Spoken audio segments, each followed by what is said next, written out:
Hello my dear student, welcome back my YouTube channel. जितने छात्र 24 फरवरी हिंदी का पेपर देने जा रहे हैं उनके लिए यह वीडियो बहुत ही इंपॉर्टेंट होने वाला है, क्योंकि आज के इस वीडियो में हम आपके लेकर आए हूँ एक ऐसा वायरल पेपर जो क्लास 10th 2025-24 फरवरी को 100% पक्का आपका आने वाला है। इसलिए वीडियो को लास्ट तक देखना, मेरी गारंटी आपका 70 में 70 नंबर कवर होने वाला है, क्योंकि समय कम है, आपका एक ही 2 दिन बचा है पेपर के। और देखिए आपको क्या करना है, इस समय प्रैक्टिस और रिवीजन की जरूरत है। इसलिए मैं एक ऐसा वाला पेपर लेकर आया हूँ जो बोर्ड एग्जाम में 100% छपने वाला है। देख सकते हो यहाँ पर पेपर कोड 801 ऐसा ये पेपर कोड है जो एग्जाम की दृष्टि से बहुत ही इंपॉर्टेंट होने वाला है। देखिए इसमें आपका 20 बहुविकल्पी प्रश्न कराने वाला हूँ और 50 नंबर का वर्णात्मक प्रश्न भी कराऊंगा, ताकि आपका अच्छे से रिवीजन और प्रैक्टिस हो जाए और अच्छे से आपका स्कोर कवर हो जाए। यहाँ पर देख सकते हो 2025 का हिंदी का पेपर है यहाँ पर। और देखिए यहाँ पर अनुक्रमांक और नाम को आपको पेपर में इसी प्रकार से भरना होगा।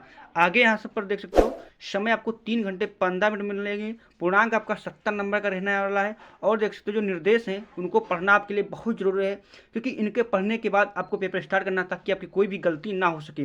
प्रारंभ के 15 मिनट परीक्षार्थियों को प्रश्न पत्र पढ़ने के लिए निर्धारित हैं। ऐसा ये पेपर आपको बोर्ड एग्जाम में मिलने वाला है। प्रश्न पत्र 15 मिनट आपको प्रश्न पत्र पढ़ने के लिए निर्धारित है, जो आपको जरूर पढ़ना है।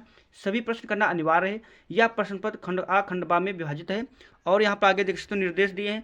इस प्रश्न पत्र के खंड आ में 20 बहुविकल्पी प्रश्न है, जिनको ओमार शीट पर आपको करने हैं। काले अथवा नीले पेन का ही प्रयोग करना है। खंड आ के बहुविकल्पी प्रश्न प्रत्येक प्रश्न के अंक निर्धारित है, यानी कि बहुविकल्पी प्रश्न के लिए 1 अंक, प्रत्येक प्रश्न 1 अंक का है। नकारात्मक अंक की व्यवस्था नहीं इसमें है। और देख सकते हो यहाँ पर आगे मैं पूरा आपको पढ़कर दिखाता हूँ, पूरा सोल्यूशन लेकर आया हूँ। इसलिए आपसे एक ही रिक्वेस्ट की वीडियो अंत तक देखना, मेरी गारंटी आपका अच्छा नंबर आने वाला है। यहाँ पर देख सकते हो प्रत्येक प्रश्न के सम्मुख उनके अंक निर्धारित हैं।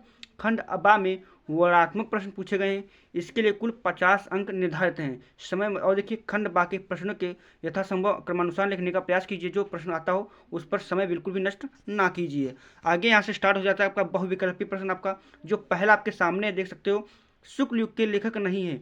मतलब कह रहा है कि शुक्ल युग के लेखक कौन नहीं है? जयशंकर प्रसाद, प्रेमचंद, भारतेंद्र हरिश्चंद्र या रामचंद्र शुक्ल। तो इसका राइट आंसर क्या हो जाएगा?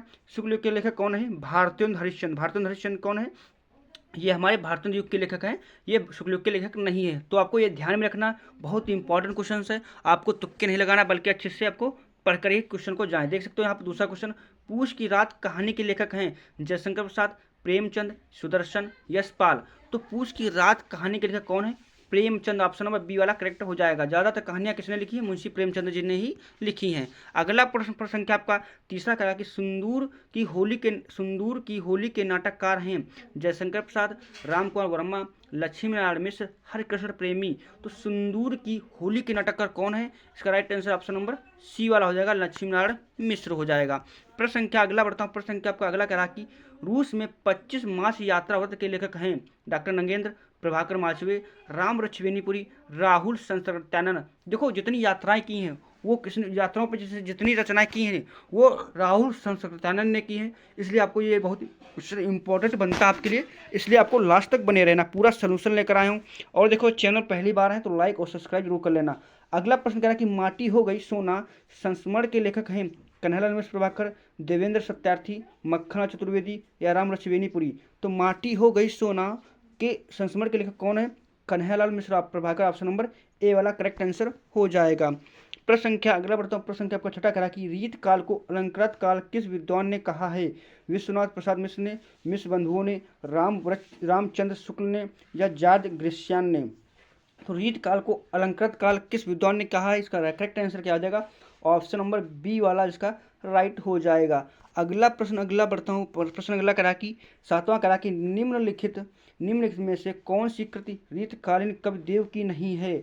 कवि प्रिया, भाव विलास, भवानी विलास, रस विलास। तो आपको पता होगा भाव विलास, भवानी विलास, रस विलास ये तीनों रचनाएं किसकी हैं? ये कवि देव की रचना है, लेकिन कवि प्रिया देव की रचना नहीं है। तो ऑप्शन नंबर इसका ए वाला करेक्ट हो जाएगा। प्रश्न संख्या अगला बढ़ता हूँ। प्रश्न संख्या आपका आठवां करा कि भारतीय युग की विशेषता प्रवृत्ति नहीं है? राष्ट्रीयता की भावना, सामाजिक चेतना का विकास, अंग्रेजी शिक्षा का विरोध, काव्य भाषा के रूप में खड़ी बोली का प्रयोग। तो इसका राइट आंसर क्या हो जाएगा? तो काव्य भाषा के रूप में खड़ी बोली का प्रयोग ये भारतीय युग की विशेषता नहीं है। ऑप्शन नंबर डी वाला करेक्ट आंसर हो जाएगा। प्रश्न संख्या अगला बढ़ता हूँ। प्रश्न संख्या आपका अगला क्या कि 1943 ईस्वी में प्रकाशित तार सप्तक का संपादन किसने किया? रामविलास शर्मा ने, सच्चिदानंद हीरानंद वात्सल्य गे ने, प्रभाकर माचवे ने, गिरिजा कुमार माथुर ने। तो इसका करेक्ट आंसर क्या हो जाएगा? इसमें कह रहा कि देखो आपका जो तार सप्तक है वो 3 प्रतिपादन हुए हैं।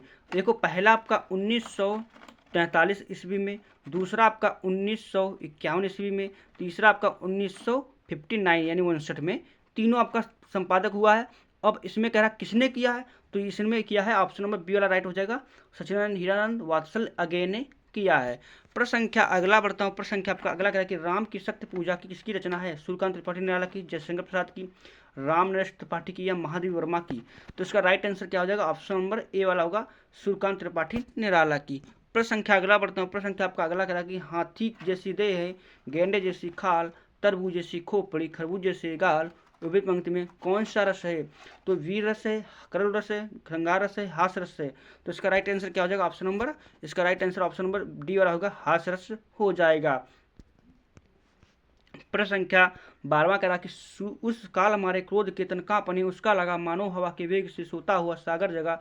उपयुक्त पंक्ति में कौन सा अलंकार है? उपमा अलंकार, रूपक अलंकार, उत्प्रेक्षा अलंकार या श्लेष अलंकार? तो उस काल मारे क्रोध के तन कांपने, उसका लगा मानो हवा के वेग से सोता हुआ सागर में कौन सा अलंकार है? तो इसका correct answer option number C वाला हो जाएगा, उत्प्रेक्षा अलंकार हो जाएगा। प्रश्न संख्या अगला बढ़ता हूँ। प्रश्न संख्या अगला करा कि जो सुमिरत सुधि होड़ गणनायक करिबर बदन, करहु अनुग्रह सोई, बुद्धि राशि शुभ गुण सदन। प्रयुक्त पंक्ति में प्रयुक्त छंद है, तो इसमें छंद कौन सा है? इसका right answer option number A हो जाएगा, श्रोठा छंद हो जाएगा। प्रश्न संख्या अगला बढ़ता हूँ। प्रश्न संख्या आपका 14 कह रहा है कि निम्नलिखित में से किस शब्द में अन उपसर्ग का प्रयोग नहीं हुआ है? मतलब निम्नलिखित में से किस शब्द में अन उपसर्ग का प्रयोग नहीं हुआ है? अनुकरण में, अनुशासन में, अनुत्तीर्ण में, अनुवाद में? तो इसका राइट आंसर क्या हो जाएगा? अनुत्तीर्ण में, ऑप्शन नंबर सी वाला हो जाएगा। उपसर्ग का प्रयोग नहीं हुआ तो अनुत्तीर्ण में उपसर्ग का प्रयोग नहीं हुआ है। प्रश्न संख्या अगला बढ़ता हूँ। प्रश्न संख्या आपका 15 का कि नीलकंठ में समस्त पद में प्रयुक्त समास है, द्वंद्व समास, बहुब्रीहि समास, द्विगु समास, अव्ययीभाव भाव समास। तो नीलकंठ में समस्त पद में प्रयुक्त समास कौन सा है? बहुब्रीहि समास, ऑप्शन नंबर बी वाला करेक्ट हो जाएगा। प्रश्न संख्या अगला बढ़ता हूँ। प्रश्न संख्या अगला करा कि बादल का पर्यायवाची शब्द नहीं है, नीरद, अम्बुद, जलज, जलज। तो बादल का पर्यायवाची शब्द नहीं, ऑप्शन नंबर डी हो जाएगा, जलज। जलज पानी का पर्यायवाची शब्द है। प्रश्न संख्या आपका 17वां कह रहा है कि युष्मद तुम सर्वनाम सप्त का तृतीय एकवचन रूप है, युवाम, त्वया, त्वत, तुभ्यम। तो युष्मद तुम सर्वनाम शब्द का तृतीय एकवचन रूप क्या हो जाएगा? इसका right answer option number B वाला हो जाएगा, त्वया।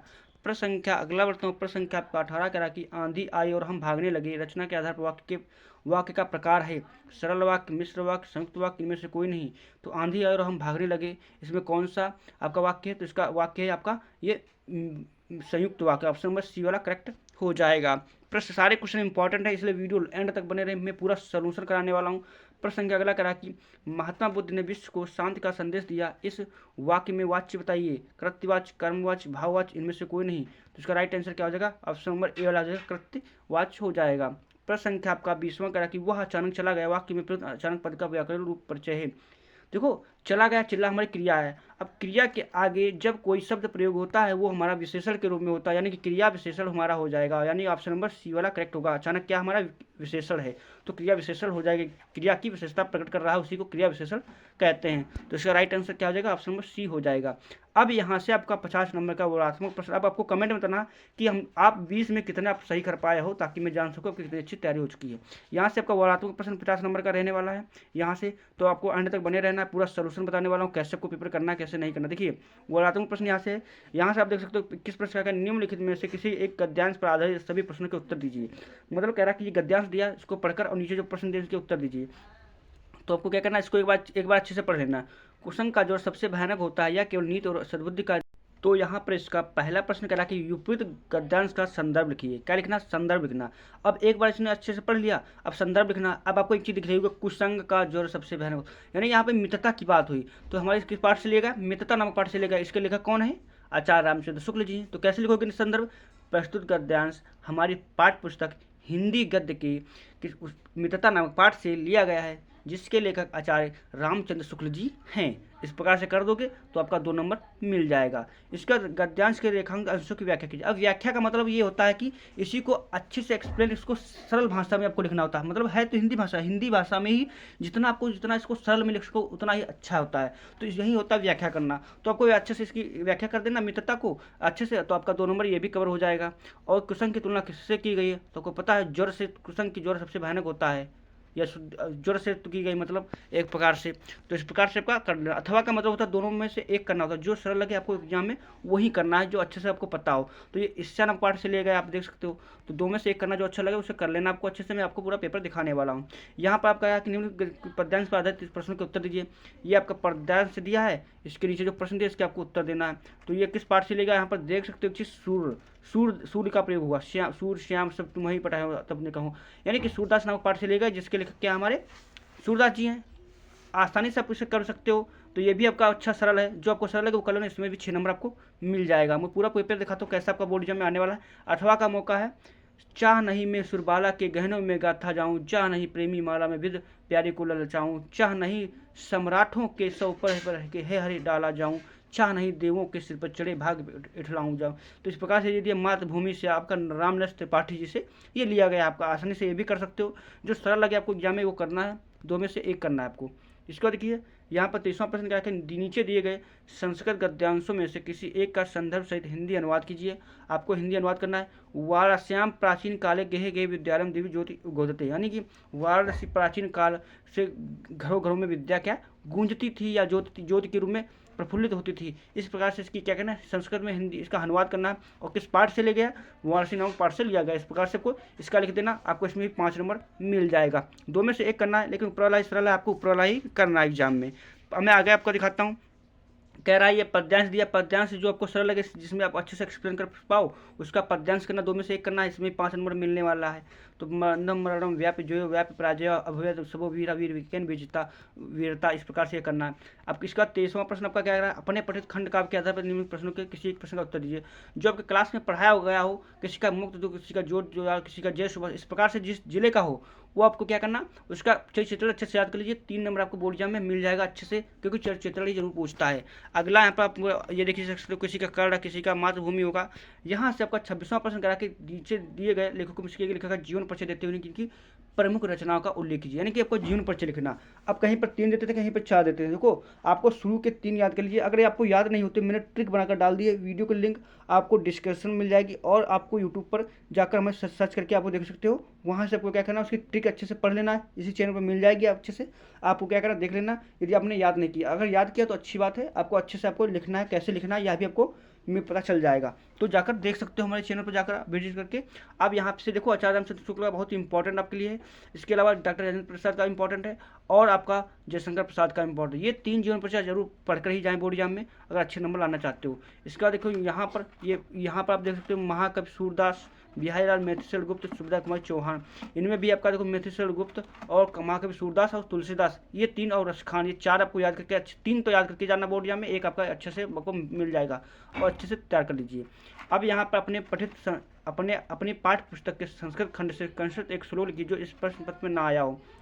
इसके बाद देखो ये पत्र लेखन अच्छे से आपके विद्यालय के पुस्तकालय हिंदी, इस प्रकार से ये आपको पत्र है, पत्र भी बहुत इंपॉर्टेंट है, नोट कर लीजिए और इसको तैयार कर लीजिए। ये आपको संस्कृत में उत्तर देना, देखो कितना सरल क्वेश्चन है, आपको अच्छे से क्वेश्चन भी करके जाना, 2 नंबर आपका लेना चाहते हो तो।